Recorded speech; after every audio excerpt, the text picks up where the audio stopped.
All right. So, welcome to another episode of the Strategic Success Podcast, you guys. I'm here with a good friend, co-host of the radio show that I'm on with, Paul LaGrange. Paul, welcome to the podcast. Thank you. Yeah. Excited to be here. Look, I'm excited to have you. So, obviously, we've known each other for years, and some folks locally know who you are. But let's just introduce you so everyone kind of has a good starting point. Tell people a little bit about who you are, what do you do, and where you're based out of. So based out of St. Tammany Parish, southern Louisiana, which is just right north of the city of New Orleans, and lived here on the North Shore in the St. Tammany Parish since late 1990, beginning of 91. Born and raised on the South Shore, and for those that are local, went to Rummel. Yeah. That's where you go to school, right? Yep. Went to Rummel High School. St. Catherine, Louisiana, grammar school. So definitely a local. I love the community. I've always been very active, both North Shore and South Shore in the construction industry, and that has really flowed into a lot of other things. Formerly I call myself a frustrated retired home builder. I built for so many years, both speculative and custom design homes, and that's actually what brought me into my present job of being in building science is building homes. I want to learn how could I build a better enclosure, build a building envelope, indoor air quality, comfort, better energy efficiency, building durability, which is all what building science is. And when I was building, I was looking for resources that would help me make those better choices and better systems, identifying systems specifically for our Gulf South hot humid climate. And Yeah. It's very different than a cooling climate because of the amount of time we operate our air conditioning systems, the amount of annual rainfall, and some of the struggles we have from a climate standpoint. Yeah. So this was really before Al Gore invented the internet. I say that Sure. with great respect. But truly was digging into libraries and resources and codes. And the building code, and it's true then, this is true today, that's the minimum standard. Yeah. So I wasn't looking to build to a minimum standard, I was looking to build above and beyond. You wanted a durable product because we have a harsh environment. Yes. Yeah. And I wanted to be able to deliver that product to my customer. So it was really customer driven. Yeah. From the standpoint, okay, what can I do for my customer? And that's been true for any of the businesses I'm involved in, is putting the customer first. And how can I solve their problems? Very similar to what you offer in reference to real estate. Hey, I'm solutions based. I'm solving people's problems. How can I help you? Yeah.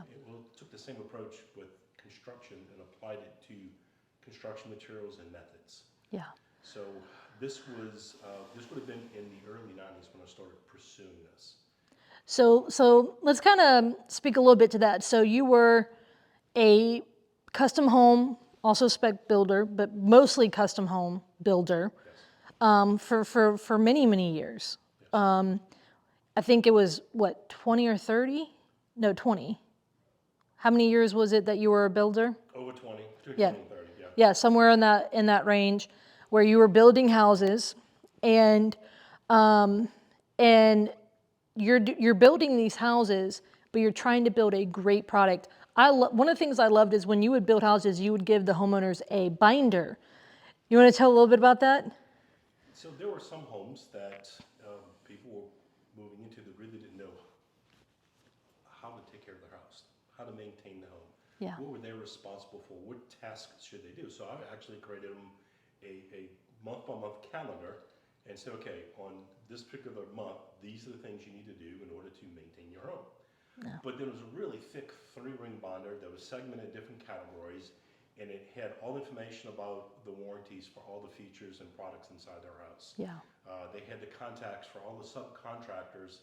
If there was an emergency, you can reach out to me certainly. However, if you have a leaking water pipe, this is the plumber's contact information, this is his cell number. You have permission to call them directly. Yeah. And then we would also do drawings and sketches because what was behind the walls, no one knew where they were. Yeah. And this was years before digital cameras. Yeah. So, it was, you could, I took a lot of photographs even with 35 millimeter back then and saved those for the job folder, but that's not something we would definitely share with the homeowner. So we would do sketches. Okay, here's all the important infrastructure you need to know for electrical, for plumbing, your air conditioning contact. You know, you need to encourage you to do maintenance on your air conditioning system. These are the folks that install your system. They're very familiar with your home. Yeah. You may consider using them. So over the years, the bonder started off like 2 inches, and then the time was all said and done, it was at least a 4-inch bonder. And we so walked it's through the house and said, "Here's everything." It's almost like you were handing them a set of keys at the end. right. But let's take the time to go over your entire home. Let me familiarize it with it. It was like a manual for the house, and I love that you did that because it shows so many things, your attention to detail, your heart to educate, but also that you care, right? So many times people, we live in a house right now that's 5 years new construction. We bought it, when it was just a handful years old, maybe 2 years old. And, the quality of product you see these days with construction, it's just not what it used to be, right? And all right, so I love that you did that, and imagine that they're buying that level of detail and quality and care from you along with the product, right? If someone's choosing to care enough to do that, you're not throwing out 300 houses at one time. You know what I mean? Like, there's a level that it's personalized, you care, all that. You're walking them through the house and saying, hey, let's go through this if you have any questions, right? So fantastic. You built a great name on that, right? With your level of detail, things like that. And so what got you out of building houses? Well, I was really digging into the building science side, and I was learning so much. And I realized there were some things we were doing really well that matched our needs for the Gulf South climate. But there's some things we weren't doing as well as we could have. So as I'm learning these things, I'm starting to share this with other builders. I was very active in lots of different associations here on the North Shore. One of them was the St. Tammany Home Builders Association. In fact, I worked and volunteered all the way up through the chairs of leadership and served as president one year. And I would do the same thing with the State Home Builders Association. In both those groups, I would actually go to the building code conferences, which they had twice a year at different states, and I would offer the thoughts of what the home builders of Louisiana were wanting and needing in reference to building codes, and that was including mechanical and plumbing, electrical, and everything else. So I was representing the home builders there, and it gave me a chance to speak to the building science side, saying, hey, I know this is not actually mentioned in the code, however, in the Gulf South, this is what's important. Yeah. So it gives us the opportunity to have that outreach, and as many people as I was able to communicate that message to, it was just, I realized very quickly that I couldn't be great at both. I could be excellent at building custom homes and also pursuing building science. Yeah. And there was such a great need for building science that I was transitioning away from building and spending more of my time for that. So I just made a conscious decision. I still maintain my license and insurance. I build for, personal and for portfolio for us, but not necessarily professionally for a homeowner or a custom house builder. I haven't done that. Last contract I signed was in 1999, finished it in 2000, and I haven't built professionally since then. Yeah. And so you transitioned from there. Ultimately, you're going into more of the building science, which is really more how do you build a premium, durable product, right? To handle the environment, and it's specific to your environment, right? And so, so you went in, you started your consulting business then, right? I did. And so talk to me about, through the years on your consulting business, you've been involved in a lot of projects. We'll get to Katrina next. That'll be our next topic. But what are some of the projects you've been involved in as a building science consultant that's impacted the region? So Fricke Power Company, which was one of the local power companies here in the North Shore in different parts of Louisiana, they hired me to manage their energy efficiency program. It was the Power Miser program. So I was a very large part of working with that program, and I would go throughout the state and offer training. At the time, there was a required continuing education training for the builders in order to renew their contractor's license. So I'd go through different parts of the state with Fricke Head Service, and I would offer training to the builders. And it was an all-day training session. Some of the sessions were just classroom time. Some of the sessions were classroom hands-on. and I would build up mock walls, and I would show the builder and whoever else they want to send, whether they want to send their HVAC installer or their insulator, and we're talking about how do you properly install these products. This is what the code says. This is the building science, and this is what we need to do a little bit different in the Gulf South because what the building science tells us. And I would show them case studies and go walk them through, hey, anybody in here, you have any moisture problems in your bathroom? Well, let's talk about that. Let me help you make some better choices on how you build your bathrooms to avoid those moisture problems. And that was just one example of many examples we did. So that allowed me to get into going around the state helping folks. I started doing that for other builders, for architects, for engineers. And then it transitioned to offering that same service for homeowners. And homeowners would hire me to come to their homes and say, I'm having these problems. I don't understand it. I've had everyone come look at it. They can't tell me what's wrong with it. Yeah. Can you help? And that's what really transitioned into, all right, well, this is the consulting business. This is that model. And then the model itself over the years has evolved and changed depending on the need for that particular time. I know you've also done some legal expert work, right? Yes. Now, did that start at Katrina, or was that something you were doing before then? That was before Katrina. Okay. And it really, that was part of, again, as you're going through the state and you're making these relationships, and folks realize that, oh gosh, you know what the code says, because I'd gone to all these code meetings for so many years representing the Louisiana home builders, and then also understanding the building science. It was really all construction-related legal work. And some of it I was working with the builder and the trades, and sometimes I was working for the homeowner. My aspect and perspective is very simple. I follow the evidence. If it's for you or against you, if you're my client, it really doesn't matter. Because when I go to testify, I need to testify to the evidence. Yeah. No matter what it says. And so I'm sure that's been a very interesting, all the things you've been involved with, right? And I know LSU Ag, was that pre-Katrina? So LSU Ag, actually, as I'm going around the state for different programs, I came across Dr. Claudette Reichel, who was developing Louisiana House, which is a phenomenal resource center.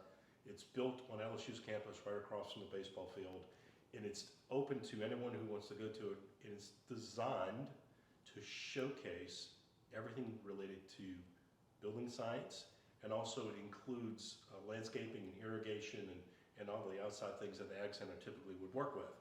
And so Claudette and I started seeing each other our paths were very parallel to each other. Yeah, you're running into each other a lot. Right. So we started training resources and doing different things, and she actually would come volunteer and do some design work for sizing the air conditioning system, a manual J-load for La House, which I did, and that relationship developed. And I was hired on as a building science educator at La House for LSU, teaching professionals in the construction industry, not college students, but professionals. And that actually started, my hire date was a few months after Hurricane Katrina. And so for many years, like 20 years almost, you worked with LSU Ag and working with them, help educating others in the industry. Yes. When it comes to the building science, do you feel that people in the industry are open to it? Or do you think that's too nitty gritty, that's too in the weeds? How is, because I guess I've always wondered that, because in the trades you get people who are just kind of gunning and blowing and kind of just, going out there doing the thing, not always thinking, let me dot my I's, cross my T's. So when I first started in the early 2000s, the comment I always got from folks in the trade is, hey man, I've been doing the same way for 20 years and I'm okay with it. And really didn't have a lot of openness or acceptance. But what I learned over the years is if a builder or a HVAC or insulator got into a situation where they had the pain of writing a check because of litigation. Because they didn't do something right on the building science side. They would come to me and say, I've learned my lesson, I don't want to do that again. I want you to come and help me make better choices. Yeah. And it's not that we're using the wrong materials. Sometimes that was the case, but the majority of the time was the steps and what these steps were executed. What comes first? Yeah. The chicken or the egg? Yeah. So it was really. It was their design process, It was the or design process. yeah. And it was logistically, there was just a few tweaks that we can get them past. Yeah. Just initiate these few logistical changes, and all your problems will be, for this perspective, will be resolved. Yeah, they were getting such and such outcome, and they're like, hey, I want to resolve that. And so you were able to say, hey, well, this is why it's happening. And let's, Exactly. things like that. Okay. Over time, since the codes have gone through different iterations since 2000, a lot of the building science is incorporated in the codes. So the building inspectors would actually call me up and saying, hey, we have a code change. I don't quite understand what this includes. What do I need to look for? How do I give this information to a home builder of how they should comply? So I would go spend time through a number of different building permit offices and say, all right, this is what the code says. Here's the building science side of it. This is physically how you do it. And by the way, here is a PowerPoint presentation you can share with the builder of what they need to do and how to do it. Now, over time, that's evolved into something very different, but that's how it all started. You know, building science is let me say this, do people confuse you for an engineer often? Often, yes. Okay. And I'm not an engineer, yes. Tell us I know what your background is, but can you tell people what your background is? Because some people might be thinking, we found the engineer in the group, you know? Well, interesting enough,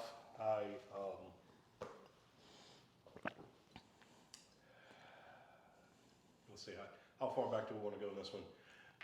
Well, what are your degrees in? Degrees in finance with a minor in concentration in real estate. Yep. Yes, and I love the finance side of it, but that's not where I started. And I got that degree from UNO. I started off in engineering. I got to my first calculus class and it kicked my butt. And I got scared, and I really wish I should have pushed myself through, and I didn't. Because you have all the makings of an engineer. I do a lot of the same things as engineers do. I just don't have the PE behind my name. Exactly. And so, but I can appreciate it because I myself am not an engineer, marrying one, and I realize that like we have such similar tendencies, and I'm like, I just engineer deals, right? I engineer, like we have ways, so I guess there's something to say that there's engineers, without titles, and there's different iterations of that, right? Absolutely. And so, all right, so you're doing consulting all throughout the state to help, this building science has a lot of layers to it, that you're providing stuff at, homeowners, folks within the industry, and then even, institutions, right? Yes. Code enforcement and permit office to Louisiana Ag. They're doing education for other educators. So then we have a big event for South Louisiana, Hurricane Katrina. Yes. So that was in, August of 2005. I'm used to saying 20 something, right? 2005, big event for this area. So up in that point, you're out there traveling the state, doing building science stuff. What was Katrina for you personally? We'll go professionally next. How was Katrina for you personally? Because you're from the South Shore, you got family on the South Shore. You live on the North Shore, so basically you live in the suburbs of New Orleans, for those who aren't from around here, but you got family in the city and in and around. What was Katrina like for you personally? So there were many family members that we evacuated with, and we evacuated to the family's place in North Louisiana in Toledo Bend. Mm-hmm. And they had a weekend place there on the lake. They invited anyone and everyone who wanted to come up and evacuate. So there was lots of different family members, aunts, uncles, cousins, my sister, my mom and dad, we all went in that direction, my wife and kids. And there were a lot of family members who lost their homes, from the levee breaking, from trees falling on it. Here in the North Shore, I had one aunt that lived in Beta Springs, and when I came back, I was actually able to get back into the area. If you remember back then, unless you had certain credentials, they wouldn't let you back in. I got my credentials with CLECO, and because CLECO was restoring power here in the North Shore, so I showed them my CLECO credentials. Even though you were an educator through CLECO, they're like, oh, CLECO, y'all are saving us right now. We want you to put our power back on. So I I was able to get back much earlier than most folks were, but I went and checked on different family members' homes while I was here. Yeah. And I had one in Avita Springs, and her home was surrounded by pine trees and oak trees, and she had multiple trees that's fallen and sliced through Yeah. her home. And that was if you remember, that was very, very common here in the North Shore. Yeah. And and I would go check other family members, like in Lacombe and in Slidell. Slidell was more of a flooding event. I mean, you know that you were Yeah. living in Slidell at the time. And the South Shore family members, my parents lived in Kenner at the time. Their house was fine. Lost power for weeks at a time. Sure. You know, lost things that were in the freezer and refrigerator that they didn't take with them when they evacuated. But from a flood or wind damage, they were fine. Yeah. So there were some family members that were untouched. My primary residence, I actually had a very small tornado went over the top of my house. I lost a couple of shingles. I had shingles here. As soon as I got back in town, my cousin and I climbed up on the roof and we patched it up like within an hour and a half. It was not that big of a deal. Didn't have power, but that was the least of the community's problems. So you're facing with a few different things family-wise, Yes. but you get back into town. Now let's start adjusting to professionally. You're very deeply involved in the community, in the building community, in the education community, all that stuff. What did it look like for you professionally with Katrina and helping the city recover? So that's really truly when my perspective changed quite a bit. At the time, I'm running a number of different businesses. I still had the construction company, although I wasn't building. There were projects that I was helping folks with, family members and such. Actually, I started helping family members and past customers repair their homes after Hurricane Katrina because There's not enough people. couldn't find people to do it. Yeah. So I went back into the building business, not new construction, but mostly renovation, repair work. And it was really, truly just for past customers and for friends and family members. Then I have Energy and Comfort Solutions was a company we started in 2003.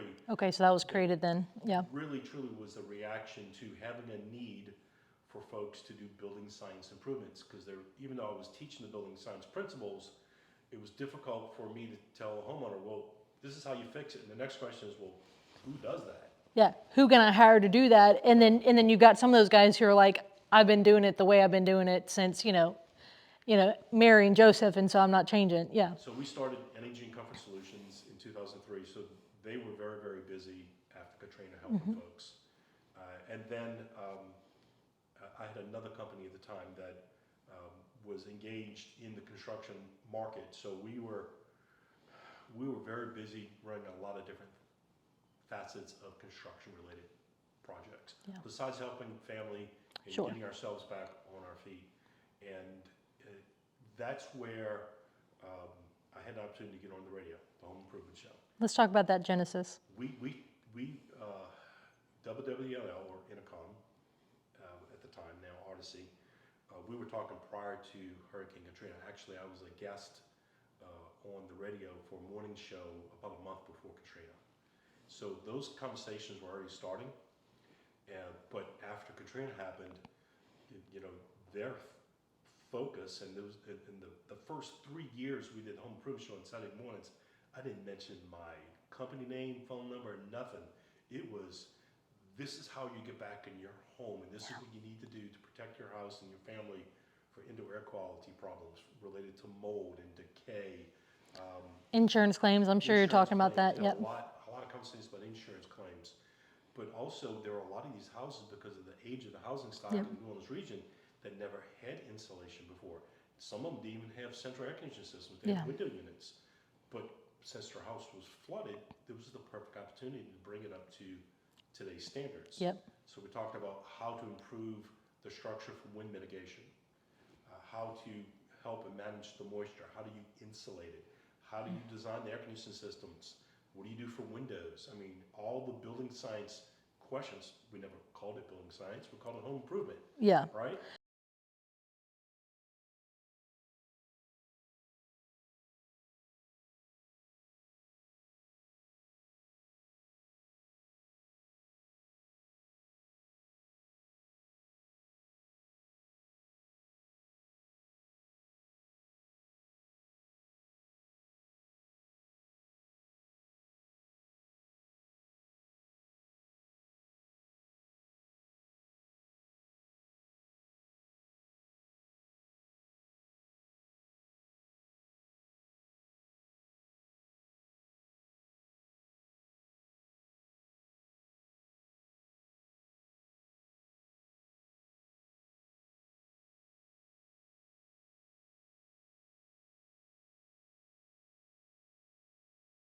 Well, and for folks who don't know, tell them what the radio show is. Like, let's just say there's someone in California who's like, wait, what is this? And if you don't mind giving an overview of WWL and who they are to the community. So WWL is one of the oldest radio stations in New Orleans and has the widest listening group that I've ever seen. And they, as far as all the other radio stations that have come behind them, they still have the greatest reach in both AM and FM side, of course now online, which back then nothing was online back then. Sure. But with the amount of reach they have from the AM side, you can go from New Orleans all the way to the panhandle of Florida along the coast. Yeah. And there are folks that actually call into the show. There were a lot of folks who were calling to the show at the time, shortly after Katrina, saying, hey, we still can't get into the city, or my house is just sitting there. Right. You know, we're on somebody's waiting list. It'll be a year and a half before they can show up. But I'm staying in Florida, I'm listening to the show, and I have these questions. Yeah. That was very, very common then. Well, and so WWL, and correct me if I'm wrong, my understanding it's one of 35 major radio stations that was created during the Cold War era for a broadcast system in case of an emergency. So that's why it has such a large, reach and stuff like that. Absolutely. And so the show itself is on Saturday mornings. It's a live call-in radio show. So it's not pre-recorded. It truly is live. And the best thing about that, and the challenge is, you never know what someone's going to ask live on the radio, right? Sure. You have to be ready for it. Exactly. And you got to be able to think of an answer and answer it in like a very short, concise answer in 30 Sure. seconds, maybe 60 seconds for a long answer. And then there's some interaction where you go back and forth with the caller. Yep. Then there's folks that are texting questions as well, so it's very interactive. We get lots of great response from the show, but for the first 2 years really was an outreach. Yeah. I was just helping the community. Yeah. This is how you rebuild. Yeah.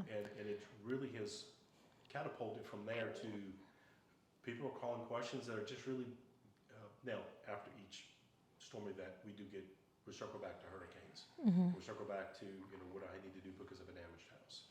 Or if there is a local flooding event, Yeah. we'll talk about that for a few weekends. But truly, the most calls we have now are, with you being in addition to the shows, everything related to real estate, and then home improvement. And it's whether I'm making a repair myself, or I'm hiring a professional to add on to my home, and everything in between. Yeah. And in the show, when Katrina happened, they were talking with you, a month before. When Katrina happened, what was WWL's, what was the idea of the show? Was it like, hey, we want to give you as much airtime, give you a period of airtime? What was that vision for the show? So the studio I was in was not the building you're in now. It's actually the Benson Tower building next to the Superdome. Yep. The windows were all blown out. The lights were hanging down with exposed wiring. There were no ceiling tiles in it. Oh, wow. It It gotten sucked. got Yeah. plummeted Yeah. from the Yep. storm, Yep. Yep. right? And they had people broadcasting there around the clock during the storm. Did they pull you in after Katrina? I got pulled into the studio at that point. How often, because I know right now we do a 2-hour segment, but right after Ida, what did we do? 4 or 6 hours straight answering questions right after Hurricane Ida in 2021? And during Ida, they actually would call me, because I evacuated for Ida as well. They would call me on my cell phone saying, hey, can you come on for an hour or two and answer questions at night? People need help with generators, or they need this, or they need that, or rising waters, what do they do? Yeah. And then after that comes the insurance questions. Yes. So there are cycles of seasons of where we get on as needed for as long as they want us. Yeah. Especially when there's heightened need, right? So, and I loved, Paul, that, so the main radio station in town's we need, they had this general idea, which most major metro markets have a home improvement show of some type. And so I'm assuming that that's what the original intention was to mimic what other big cities had. It was sold to me that, hey, that shade tree mechanic show that you hear all your life? We want to do that for houses. Can you make it happen? I said, we can try it. There you go. So, but then major event, Katrina happens, and they're like, please, we need to help the city rebuild. And so, so you're getting on answering questions after Katrina. So Katrina, as of this recording, is 19 years since then, which is, people forget, right? My niece was born 2 weeks before, and I'm like, she's 19, right? But the reality there is, so you're helping the city rebuild, right? Yep. And it was such a devastating time. My understanding is you also did some adjusting. Is that correct? What did that look like? So you're going into houses. You are dealing with homeowners in the face of the devastation. What did that look like for you?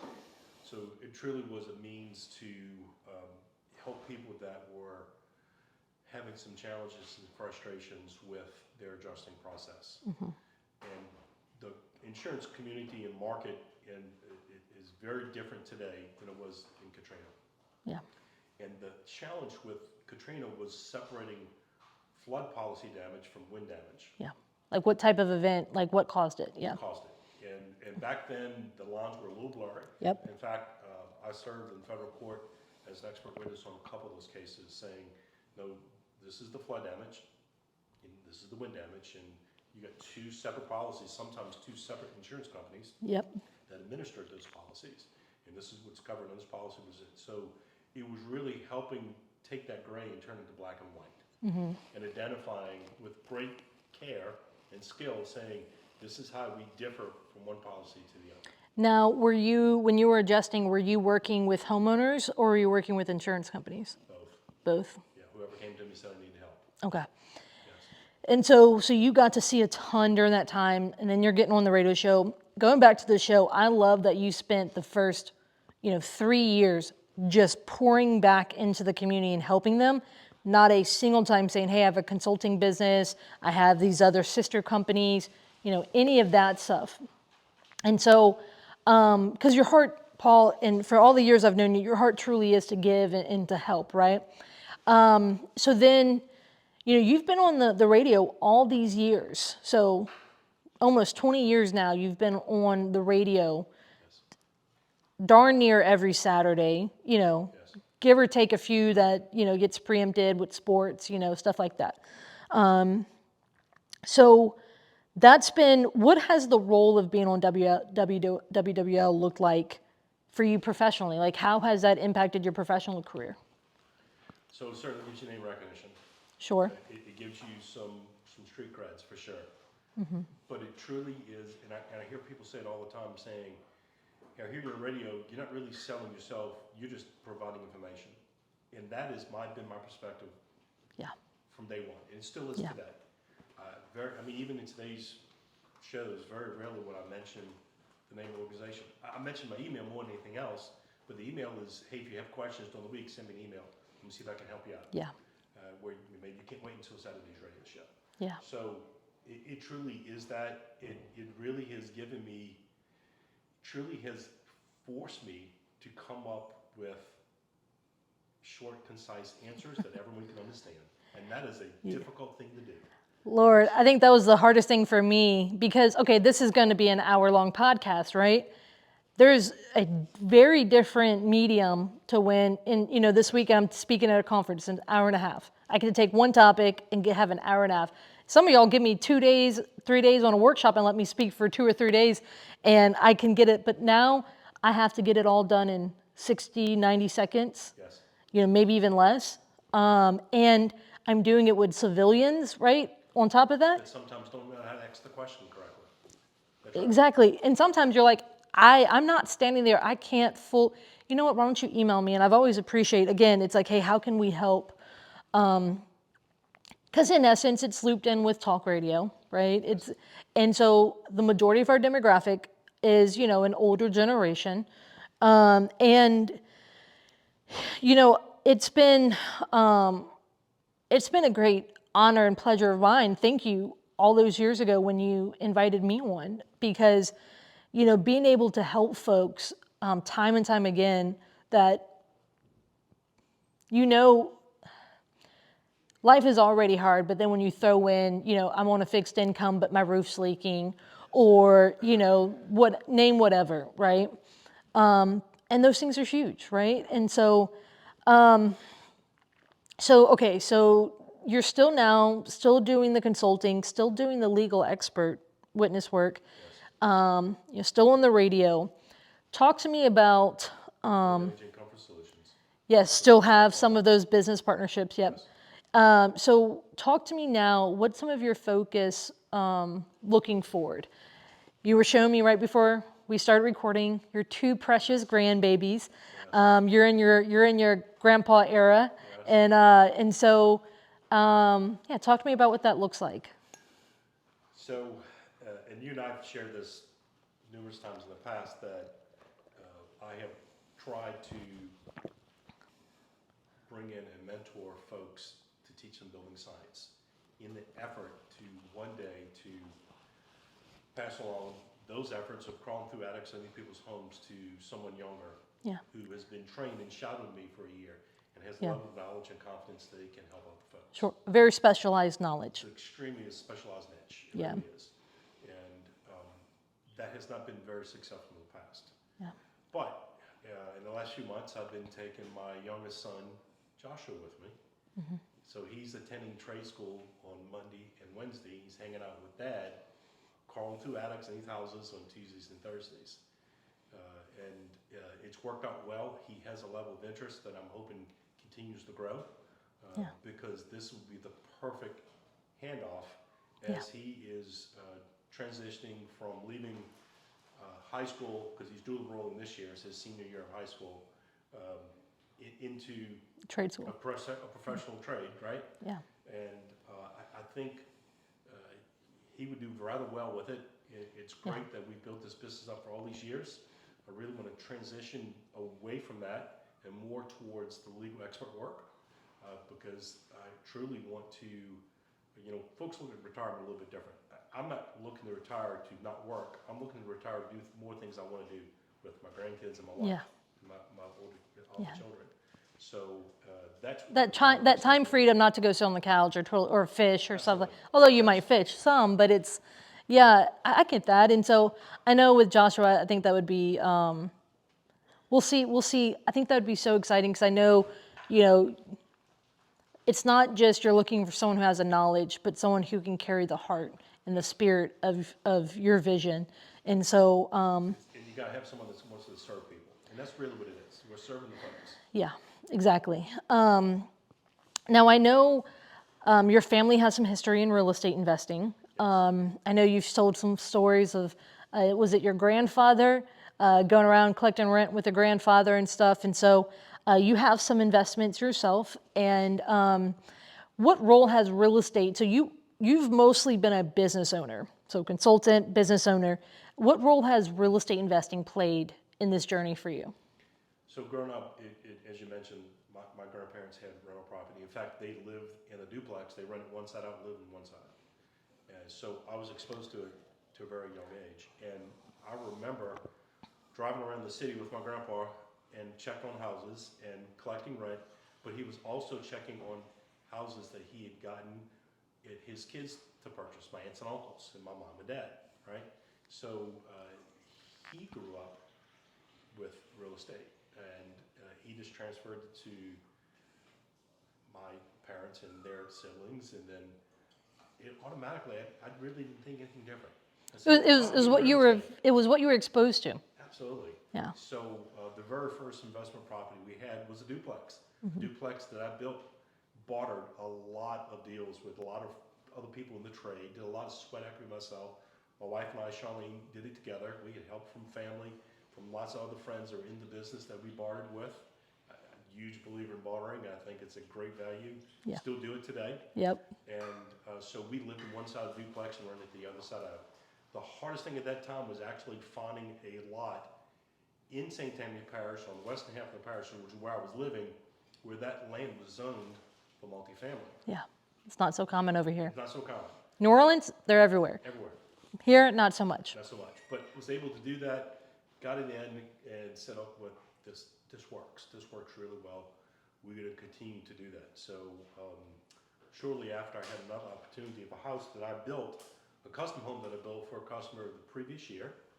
And they had moved from Texas into Louisiana because their territory had changed. They needed to buy a home. They saw our product, said, We went to build our house, which we did. A year to the day later, when I sold it to him, we bought it back because his sales territory got changed back to Texas. He says, hey, I really don't have time to deal with anybody. He says, you treated me well. He says, do you think you want to buy that house back from me? I said, well, let's talk. And within that 12 months, concrete, lumber, sheetrock, a lot of building materials, it really ramped up in cost. He says, well, I'll send it back to you the same price you sold it to me for. I said, deal, let's do it. Because you couldn't replicate that. I couldn't replicate it for that cost. Yeah. I couldn't build a house for the price he sold it to me for. Yeah. So. Did y'all move? Y'all moved into that one. Moved into that house. Yeah, y'all moved into that one. Moved into that home. Yeah. So you got a little upgrade into a product you knew. Into a product I knew very well. Yeah. In that particular, and this was a subdivision. This was in the second house. I had owned 10 other lots in that subdivision, so I was building spec homes in that house. So that subdivision. So that brought you close to your projects, yeah. Absolutely. And in fact, the house directly across the street was the very last lot that I built. And the folks that I sold it to bought it for one reason only. They said, if you're willing to live right across the street from me and you can represent that you built a great product, you're not running away from me, you're 100 yards away from me, I'll buy that house because I can trust you. Yeah. You're trying to hide and run from me. I said, no ma'am, I'm not trying to hide and run from anybody. I said, it's a good house, you should buy it. Yeah. And they did, and they became great neighbors. Yeah. And that's awesome. The life happened after that. Charlene had some health challenges, and we put the real estate investing on pause. And we stood there at that home and started having kids, and raised 3 kids in that home until we got to the house we're in today. And from there, you guys done some projects since then, Yes. various different ones, different types of assets and stuff. How do you anticipate real estate will play a role in your retirement? Well, we have some commercial warehouses. We have some vacant land. We have the duplex and a few other single-family homes. And we're self-managing those. And we are really enjoying the fruits of owning real estate, and that's really what's going to help with our retirement. That's going to be one of the components of many diverse components of bringing in revenue while we're retired. Yeah. And allow us the freedom that we want to have to go do the things we want to do with our family and kids and grandchildren. So that's a very large, nice piece of that. I love to have the ability to be able to transfer wealth to my children, and I think that's a really good vehicle to do that. Sure, absolutely. It's the most common vehicle people usually do. It's much easier to transfer it. Businesses, they're hard to transfer, right? Yes. Point in case, what we're talking about. It's hard to find. Yours, especially yours, is so specialized and niche. So let's start, as we start to wrap this up, I've got a handful of questions for you. So the first one is, what's one lesson that if you learned it sooner, do you think you might have arrived somewhere sooner, seen maybe some of the fruits of that labor sooner? What's one lesson that you wish you learned sooner? That I wasn't so prideful and asked for help sooner. When you say ask for help, what do you mean? So I was very independent, and it would have been better off had I dove into and pursued other people that were in construction or in real estate or were doing building science and other parts of, not really Louisiana, because there was nobody back then in Louisiana doing building science, but in other states. And I didn't, and so although I learned from a lot of my mistakes and pivoted and changed, I think I could have made those transitions a lot shorter and faster had I asked for help. I think the reason I was so successful is because I was very consistent with what I did. Yeah. And the consistency has gotten to where I am, but I really could have done it so much better, faster, and easier if I had extra help. Yeah. And I say pride. I mean, it certainly has a lot to do with that, but sometimes not really searching for the person that I could have emulated and asked those questions. Yeah, that's fair too.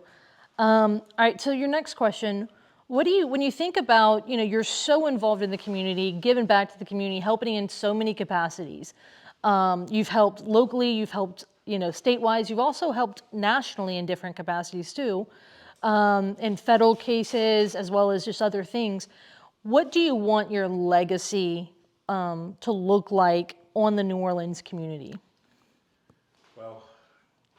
lot of my relationships and friendships that I've made over the years truly have been through serving the community. It's been through serving the board of the Chamber of Commerce, the development of economic development here in St. Tammany Parish as well. Stark, which has been a great organization over the years to help our community. So I've connected with all these folks, and I still can reach out to any one of them with a simple phone call. Yeah. And they can do the same thing to me. And some of these leaders in these groups have really gone into other businesses and even have run for political office. And John Schroeder, the state treasurer of Louisiana, former state treasurer, he's the one who gave me the contact for WWL. John was in the development business and building business, and he was friends with the general manager at Intercom, and he said, "Hey John, we're thinking about doing this." And John says, "I'm not the person, you need to call Paul." And just that, because I knew John from years ago. Yeah. And we just kept that friendship. I know him well today. Yeah, relationships are huge. They're huge. So that legacy of being able to serve our community really speaks volumes. And my kids are now, they've seen that, they grew up with it. Yeah. They came along with us. Yeah. I mean, there were a lot of times, man, if we had an event and it wasn't here locally, we would throw everybody in the truck and pull the camper behind the truck, and we would go stay at a state park near where I was working. Doing something or whatever. Me, Yeah. right? And since we homeschooled our kids, it was very easy to do that. Yeah. And a month or two before we would go to a different state, Charlene would teach the kids about the geography and what they would go see, the field trips they planned out while I was working during the day, what they doing in the day, and I would hang out with them the weekends and in the evenings and do things with them, just to learn about the area and have fun with it.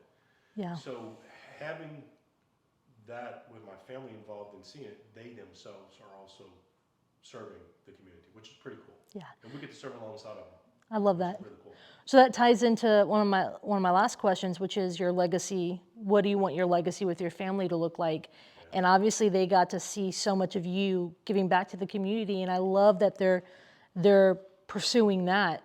But what do you want that legacy to look like? So something that Charlene and I prayed for decades is we want to be close in geography and close in heart with our kids, which translates into our grandchildren as well. Yeah. And that certainly has come to be true. Yeah. I grew up in a community where my grandparents, my parents, all my mom's and dad's siblings were all in the same region. Yep. We have the same thing here. My mom and dad are right across the street from us. Yep, they are. My 3 older kids and their spouses and their houses are all within 10 minutes of us. Yeah. We see them multiple times during the week. Yeah. We have fun with them. We hang out with them. We go on vacations together. Yeah. We have projects. We have businesses together. I did a business with each one of my kids of, okay, what are your interests? What do you want to do? Yeah. Whether it's, doing honeybees and selling honey, or if it's cryptocurrency, we will dive into cryptocurrency. Whatever it was, whatever you wanted to do, we would do it together. Yeah. I have one son that is mechanically inclined, so we used to pick up jet skis and 4-wheelers and trucks that weren't running, and we would work on them together, get them running, and he would sell. I mean, that taught them entrepreneurship. It taught them work ethic. Yeah. It taught them that, hey, it's nothing wrong with a side hustle. If anything, it's very valuable to have a side hustle. Right. There are things that I do. I'll give you, for instance, this past weekend, we changed the brakes on my son's car, and would have been better time served had I sent the car to a mechanic and get the brakes changed? Probably so, from my standpoint, but I didn't look at it from an economic standpoint. I looked at it as a learning opportunity to teach my son, my youngest, how to change brakes, spend some quality time with him underneath the car with my hands greasy, and just enjoy it and get the chance to talk because we were connecting. Yeah. Right? And then today, he came to me and says, "Hey, Dad, the brakes are working fantastic. I'm glad I spent the time with you doing that and learned that. So it's worth every moment." Yeah. I can't buy instant return. Instant return. I love that. Paul, you've always been so intentional with family. I love your teacher's heart that comes from not just professionally, but into your personal life. And I know as those grandbabies get older, I know it's going to flow into them too. I can't wait. And so, I'm so excited for you guys in this season. So thanks for all that you shared with us today. Building science, so many people don't know exists. They don't understand the power of it. We live in such a harsh environment, but so many other parts of the country are harsh environments that need its own specific level of building science, stuff like that. And so that's huge. And so if anyone has, interest in stuff like that, I want to encourage them to seek it out, and whatnot. But I know I enjoy our Saturdays together on the radio show. You and I, we've done various real estate projects together over the years, and I've always enjoyed the friendship and the various things that, the conversations we've had and even the projects. And so if folks want to get in touch with you, what's the best way that they can do that? I think on my website, it's LaGrangeConsulting.com, or they can send me an email. It's Paul@LaGrangeConsulting.com, and I'll be happy to respond. Yeah. And if you really want to dive into building science and they're in a different part of the world than we are in southern Louisiana, there is a phenomenal website. It's buildingscience.com, and it addresses building science for different regions of, you mentioned different challenges of weather in different parts of the United States. Sure. Well, that's what this organization does, and they're incredible with the resources they provide. That's an awesome resource. So I'll make sure I'll put your website and your email in the show notes so people can have that as well as that website. So, perfect. Paul, I've enjoyed the conversation once again, and thanks for sharing, man. And thanks for all that you've done to help rebuild the community after Katrina, but after, even the floods in Baton Rouge, after Ida, anytime there's an event, anything along those lines. And so I appreciate that. My pleasure. All right. Thank you.